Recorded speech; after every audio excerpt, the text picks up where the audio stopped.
माही को निहारते निहारते कब रणवीर भी नींद के आगोश में चला गया, ये उसे भी पता नहीं चला।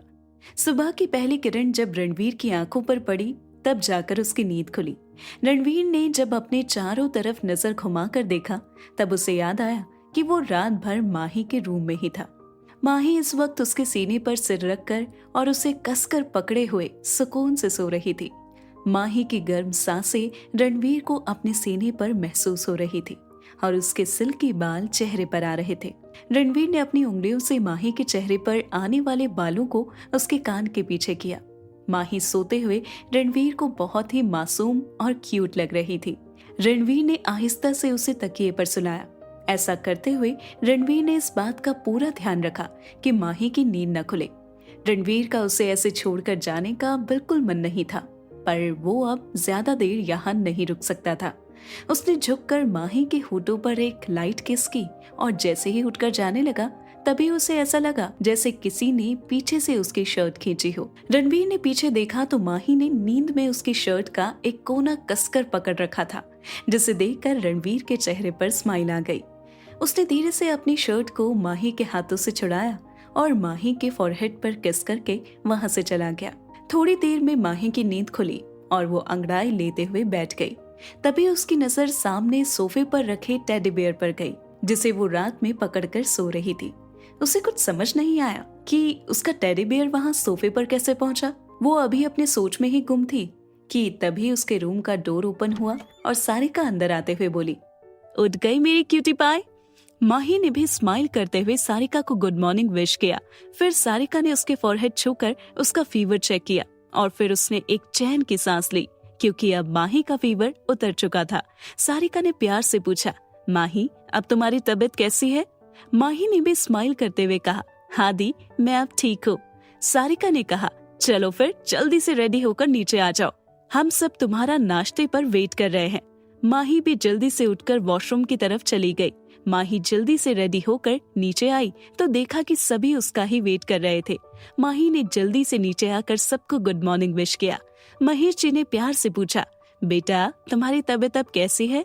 माही ने हाँ में सिर हिलाते हुए कहा, जी चाचा जी, अभी मेरी तबीयत बिल्कुल ठीक है।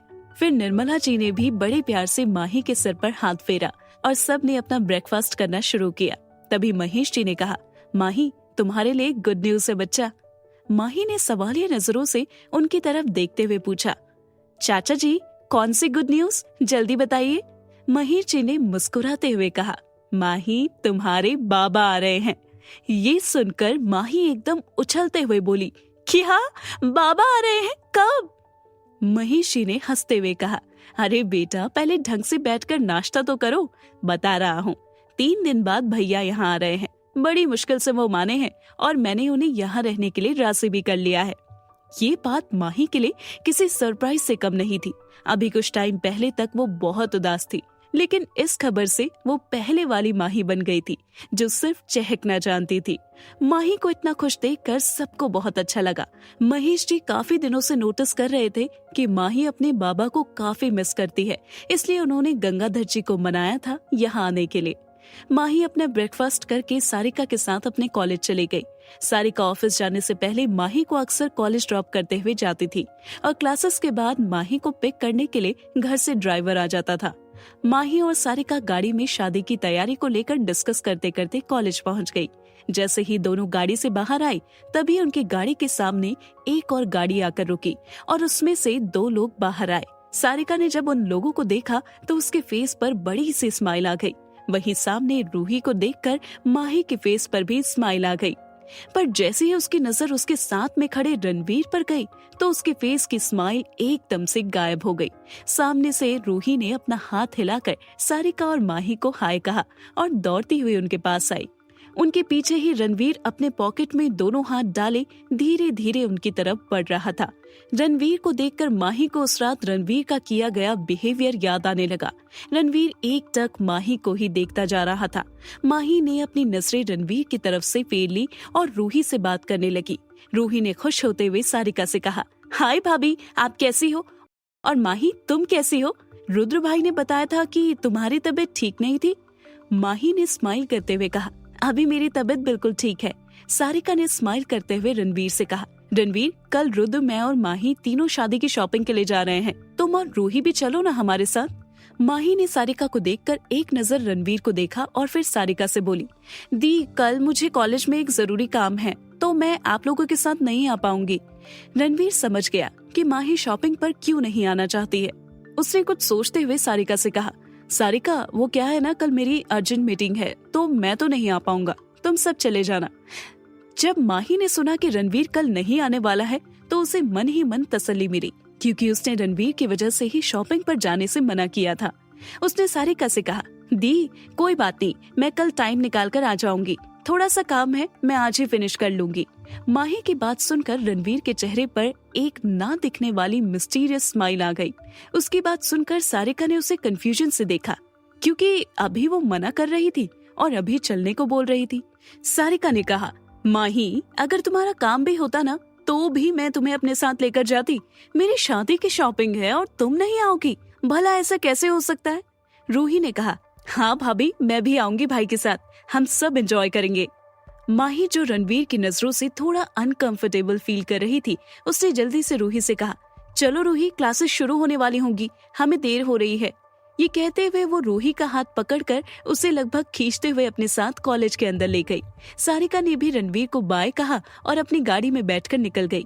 रणवीर काफी देर तक माही को जाते हुए देखता रहा, फिर उसने अपनी आंखों पर गॉगल्स चढ़ाए और अपनी गाड़ी में बैठकर ऑफिस के लिए निकल गया। रणवीर जब अपने कैबिन में पहुंचा तब रुद्र वहीं सोफे पर बैठकर उसका वेट कर रहा है। रणवीर ने अंदर आते हुए अपनी गाड़ी की चाबी डेस्क पर रखी और अपनी चेयर पर बैठते हुए बोला, रुद्र, तुम यहाँ क्या कर रहे हो, कोई काम था क्या? रुद्र ने कहा, रणवीर, मैं तुम्हारा ही वेट कर रहा था, मुझे तुझसे कुछ बात करनी है। रणवीर ने अपनी सिगरेट सुलगाते हुए पूछा, बोलो। रुद्र थोड़ा टेंस होते हुए बोला, रणवीर, वो इंडिया वापस आ गया है। रणवीर ने लापरवाही से अपना सिर चेयर से टिका लिया और एक लंबा कश लेते हुए बोला, मुझे पता है। रुद्र ने हैरानी से रणवीर को देखते हुए कहा, what, you know everything, still you are relaxed. Ranveer ने उसकी बात का कोई जवाब नहीं दिया और अपनी सिगरेट के कश लेने लगा। रुद्र ने एक बार फिर पूछा, अब तुम क्या करने वाले हो? रणवीर ने अपनी सिगरेट को एस्ट्रे में बुझाया और एक डेविल स्माइल करते हुए बोला, जस्ट वेट एंड वॉच। दूसरे दिन इंदौर के सबसे बड़े मॉल के बाहर एक बड़ी सी ब्लैक कलर की गाड़ी आकर रुकी और उसके पीछे 2 और गाड़ियां आकर रुकी, जिसमें से काले रंग के कपड़ों में बॉडीगार्ड बाहर आकर मॉल के आसपास खड़े हो गए। गाड़ी से रुद्र, सारिका, रूही और माही बाहर आए। माही ने आज एक पिंक कलर का अनारकली सूट पहना था और अपने लंबे सिल्की बालों को खुले ही छोड़ रखा था। मेकअप के नाम पर सिर्फ लिप ग्लॉस लगाया था और फिर भी वो बहुत खूबसूरत लग रही थी। वो चारों एक साथ मॉल के अंदर चले गए। मॉल में आते ही रूही ने कहा, भाई, पहले क्लोथिंग स्टोर में चलते हैं ना। इतना बोलकर उसने रुद्र का हाथ पकड़ लिया और लगभग खींचते हुए उसे ले गई। रूही के एक्साइटमेंट देखकर माही को हंसी आ रही थी। माही और सारिका भी उनके पीछे पीछे चली गई। वहां पहुंचकर रुद्र ने मन ही मन सोचा, काश मैं कोई मीटिंग का बहाना बना लेता। लड़कियों के साथ शॉपिंग करना किसी सजा से कम थोड़ी है। क्लोथिंग स्टोर पहुंचकर रूही, माही और सारिका अपनी अपनी शॉपिंग में बिजी हो गई और रुद्र वहीं सोफे पर बैठकर अपना फोन स्क्रॉल करने लगा।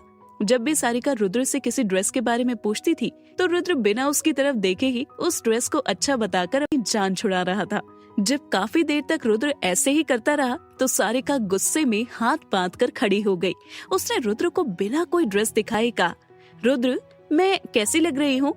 रुद्र पहले की तरफ बिना सारिका की तरफ देखे ही बोला, you look so beautiful in this dress. Rudra और सारिका को ऐसे देखकर दूर खड़ी माही और रूही मुंह पर हाथ रखकर हंसे जा रही थी। रूही ने माही के कान में धीरे से कहा, माही, आज तो रुद्र भैया गए। सारिका, जो रुद्र के बिहेवियर पर उसे गुस्से से घूर रही थी, वो एकदम से चिल्लाकर बोली, रुद्र। सारिका के ऐसे चिल्लाने से रुद्र, जो अब तक फोन में घुसा था, उसके हाथ से फोन छूटकर गिर गया और वो हड़बड़ाते हुए सोफे से उठकर बोला, हाँ बेबी, क्या हुआ? सारिका गुस्से में रुद्र को घूर कर देख रही थी।